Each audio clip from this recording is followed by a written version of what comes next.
Muy buenas tardes a todo el público presente. Ante todo, mi agradecimiento a Dios Todopoderoso por esta oportunidad, por este privilegio de estar frente a un público tan selecto. Adicionalmente, mi agradecimiento al Instituto Colombo Panameño de Derecho Procesal por esta distinción, por una vez más, especialmente a su presidente, el magistrado Abel Augusto Zamorano, y al presidente del Congreso, el magíster Saúl Hernández. Miren, después de unas ponencias tan buenas y unas exposiciones, quizás algo me alivia. Se ha dicho mucho sobre el amparo. Además, después de hablar el magistrado Heriberto Araúz con una ponencia tan distinguida, yo creo que uno se le impregna algo de esa magistratura, considera uno, estima, no el salario, pero por lo menos se siente el sentimiento. Entonces, ante esa, también me considero, siguiendo la palabra de un magistrado, tomar la prerrogativa de tomar un minuto, aunque sea de los asignados por el presidente de la mesa, para aportar algo sobre lo que es las reflexiones del amparo, que me han dado muy interesante, toda vez que actualmente me parece, por estar de asistente de un despacho del magistrado de la Corte Suprema de Justicia, el magistrado Abel Zamorano, yo considero que no puedo obviarlo. Simplemente yo quería indicar que actualmente la jurisprudencia se ha caracterizado por flexibilizar en materia de amparo. Con esto no digo que esto está escrito en piedra ni que no haya excepciones. Señores, estamos hablando de un órgano colegiado de 9 personas, cada uno con sus atributos, y adicionalmente cada 2 años y hasta menos hay cambio de personal por razón del vencimiento del periodo. Entonces, claro que la jurisprudencia en sí no jamás va a poder quedar escrita en piedra. Pero lo primero es con la razonabilidad del plazo. El plazo de 2 meses, 3 meses, ha habido una corriente fuerte dentro de la Corte, del Pleno, para ampliar y dejar el plazo a criterio del ponente, dependiendo si es justificaciones o peor aún, si aún se mantiene la lesividad del acto. Segundo, en realidad se superó el concepto de orden, ya se habla de acto, eso es mucho más amplio. A mí me apasiona el amparo porque esa fue mi tesis de grado. Y se hablaba mucho en ese momento de la orden, ahora se habla de acto. Adicionalmente, al principio se le da importancia a la lesividad del acto. Si el acto es lesivo, el que se impugna en amparo, la Corte lo está admitiendo. También, por último, ha ampliado enormemente su campo de acción. Ya no sé, como antes se limitaba mucho que si era un acto de mero trámite del impugnado o diferentes tipos de aspectos formales. O sea, en eso destaco eso y cierro.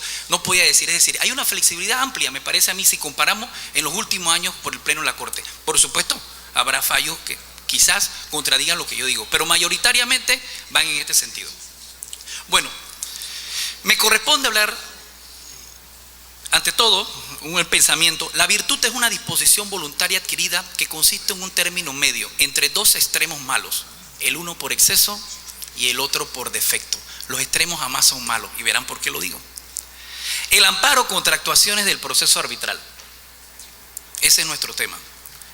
Primero, esto es un tema difícil, lo considero, pero no es difícil porque es enredado ni macarrónico. No eso, sino porque genera pasiones y posturas de cada cual. Y donde hay 9 abogados, hay 10 opiniones. Entonces, obviamente eso va a traer la complejidad. Es complejo. Pero hacemos unas consideraciones generales para lo que quiero llegar. En primer lugar, tenemos que ver que la Constitución es la norma suprema del Estado. Eso es lo importante del Estado constitucional de derecho. La norma primaria. Pero eso nos destaca a la supremacía constitucional. Es decir, no solamente tenemos a la Constitución fríamente como la norma suprema, es que los demás actos deben estar congruentes con ella. Además, está la defensa de la Constitución. La Constitución se crea un mecanismo para proteger la Constitución. Y allá voy. Estos mecanismos son en un Estado constitucional de derecho con el único propósito de proteger la Constitución. 4. El control constitucional. No voy a hablar aquí sobre el control constitucional porque el tiempo no alcanza tampoco, pero lo importante es que estos mecanismos se dan en todo un sistema de control donde adivine quién está, el amparo, dentro del control subjetivo. Pero estamos viendo, ¿qué busca el amparo? El amparo no es más que un control constitucional, no podemos negarlo, para verificar que un acto sea compatible con la Constitución. Regulación constitucional la tenemos en la Constitución y el concepto yo creo que está amplio y superado. El arbitraje, ahora vemos el arbitraje. Miren, el arbitraje definitivamente es un medio alterno de resolución de conflictos donde los particulares, las partes, o donde las partes, mejor, para ser más amplio, buscan un tercero para que el tercero solucione el problema, en realidad decida. Y esa opinión en realidad es vinculante, es una decisión. Ahora, el proceso arbitral.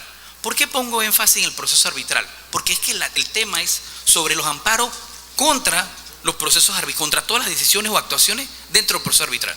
Y en eso yo quiero aclarar, no solamente vamos a hablar de los amparos contra el laudo, yo no me refiero solamente a eso, también me refiero a los amparos.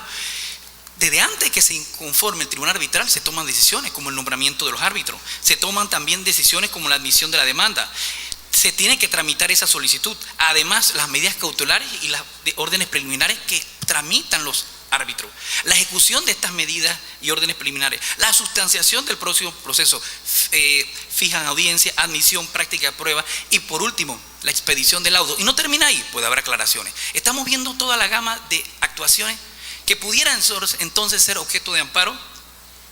La regulación, el amparo está en la Constitución, en el artículo 202 y en la ley 131 del 2013. El amparo y arbitraje. Y yo veo esta imagen. Miren, cuando hablamos de procesos arbitrales, ven esta pareja. El señor un poquito gordito, dice que mi esposa me dice, no use esas palabras, dice que obeso, pero no lo digo, soy del interior, un poquito gordito. Y la muchacha un poquito más alta y un poquito más delgada. Bueno, miren, aquí no hay que ser hipócrita, esta es una pareja dispareja. Bueno, el proceso arbitral no es un proceso judicial. Desde ahí viene, en mi opinión, con todo respeto, la confusión que hay. Es que no podemos considerar o estimar que el proceso arbitral lo podemos tratar como un proceso judicial. No lo es. Su naturaleza, sus características, sus orígenes, su génesis, no lo es. Igual. Y es como el que quiera, en un proceso arbitral, con un proceso judicial, ver esta pareja y decir, bueno, se parecen. No se parecen nada. Pero la realidad es que tenemos que complementarlo. Sujeto pasivo. Hablamos mucho sobre la legitimación, pero es importante que voy a dar ciertas reflexiones, porque eso es lo que alcanza el tiempo, sobre las posturas muy nuestra de la viabilidad o no. En este caso lo anunciamos, consideramos que no debe ser procedente el amparo contra las actuaciones de los árbitros o todas las actuaciones que vengan del proceso arbitral, como lo he dicho, por las siguientes reflexiones. Primero, el sujeto pasivo en el amparo. El sujeto pasivo en el amparo, constitucionalmente y legalmente, se ha dicho que es un funcionario público. La jurisprudencia sí lo ha mantenido. Por ahí habrá quienes me digan que hay convenios internacionales, pero estamos hablando de la realidad, del hoy. El hoy es que el amparo, la jurisprudencia lo ha confirmado, solo procede contra actuaciones de funcionarios públicos. Y ahora vemos qué sucede con los árbitros. Segundo lugar, la beligerancia del legislador en materia de arbitraje. Señores, el artículo 202 dice de la Constitución, la administración de justicia también podrá ser ejercida por la jurisdicción arbitral. Bonito, pero después, conforme lo determinó la ley. Y esto se compagina, por ejemplo, con la jurisprudencia de la Corte Constitucional Colombiana, que ha dicho que es que en materia de arbitraje el constituyente ha querido que el legislador tenga amplios poderes. No podemos irnos de allí, por razón de la misma naturaleza del mismo. La naturaleza de esta institución, disculpe. Cualidad de los árbitros conforme a la ley. Bueno, señores, el artículo 20 de la ley 191 señala los árbitros y los funcionarios de las instituciones arbitrales no son funcionarios públicos. Tajantemente, tenemos que aclarar esta ley 191, lo último en materia de arbitraje comercial, porque derogó el título de arbitraje comercial en el decreto ley 5 de 1999. 3. Principio de intervención mínima en materia de arbitraje. El artículo 11 de la ley 131 de 2013 señala que en materia de arbitraje los tribunales intervendrán al mínimo solo en dos cosas: apoyo y control. Apoyo, todo lo que es obviamente el soporte de la práctica de diligencia, y control con los recursos y las herramientas que expresamente la propia ley de arbitraje da. Posibilidad de amparo contra particulares, y allí voy. Si nos inclinamos por darle viabilidad al amparo contra los particulares, quedamos en una realidad. Entonces vamos a poder proceder el amparo contra los particulares, que quizás enhorabuena, no estamos diciendo que estemos en contra de eso, pero es una realidad. Tendríamos que ser congruentes. O sea, no podremos entonces decir que sí procede el amparo contra actos de árbitros, que aunque la ley señala que son particulares, y entonces cerrar la puerta para estos particulares. Inmediatamente abría la puerta para el tema de los particulares. Hay países donde es la jurisprudencia la que ha abierto el compás para los amparos contra particulares. Bueno, eso habría que verlo. Existe un mecanismo especial de protección de derechos humanos en el arbitraje. Bueno, el artículo 66 de la ley 131/2013 señala que hay un mecanismo único, idóneo y especial para la protección de derechos fundamentales, que es el recurso de anulación. Lo señala, es la única herramienta idónea para protección de derechos fundamentales y contenidos en la Constitución. Quiere decir que el legislador ha sido claro.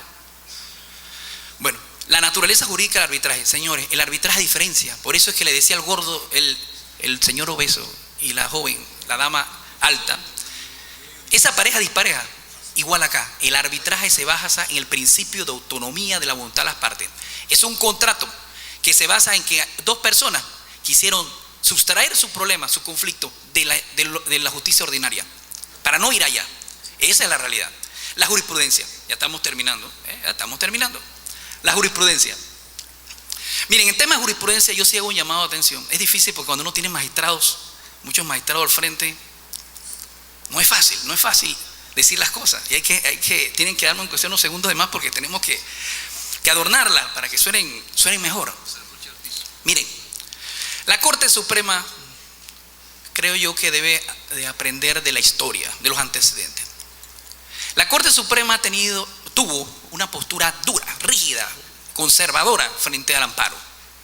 Y nada más hay que recordar cómo se declaró inconstitucional normas del decreto ley 5 del 99. ¿Por qué? Porque la competencia, la Corte decía, ¿cómo? Eso atenta contra el debido proceso.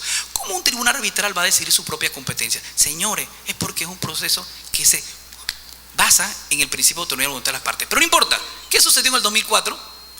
El constituyente lo elevó a rango constitucional. Dijo, Corte, te guste o no te guste, esto es lo que tienes que hacer. La Corte lo entendió. Igual ahora, el legislador. Recuerden que el arbitraje comercial, señores, tampoco es un asunto de asociaciones benéficas, es un asunto de poder económico. Entonces la Corte Suprema también, mi opinión humildemente, es que van a estar esperando que si no se hace caso a lo que el legislador dice, lo dirá el constituyente y no habrá problema. Sin embargo, la jurisprudencia actual es que no se admiten los amparos contra arbitraje. Sin embargo, hay algún par de amparos que sí lo han visto en el fondo, lo niegan, pero no se pronuncian. Pero la postura mayoritaria es que no se admite. Conclusión. Miren, para el tema de la conclusión, ¿están viendo la imagen? Un diablito con un angelito. No, eso no es el proceso arbitral dentro del proceso judicial. Esos extremos son malos. No es que uno es el diablo y el otro es el ángel, para nada.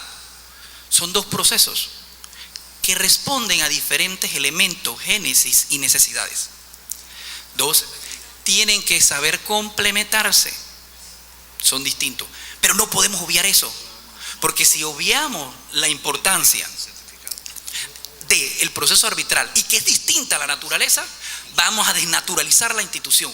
Y me preocupa, termino diciendo, en este escenario, que si se permiten que se presenten acciones, pueden tener, aunque muy buena intención tengan los tribunales, por razón de la carga que tiene de trabajo, y que lo vivo, lo observo, la justicia, como dice el magistrado y todos los expositores, los amparos no se están resolviendo tan sumarísima, de manera tan sumaria. Es una realidad. Entonces yo creo que permitir que se presenten este tipo de acciones podrían ser de carácter dilatoria y afectarían y se estaría atentando contra la naturaleza del proceso arbitral. Me gustaría leer esto.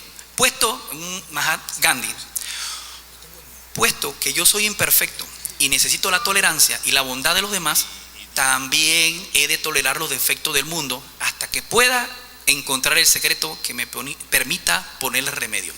Yo soy imperfecto, he podido equivocarme, pero es mi humilde opinión, la defiendo firmemente, pero con gusto estamos siempre abiertos para mejorar. Muchas gracias por su atención.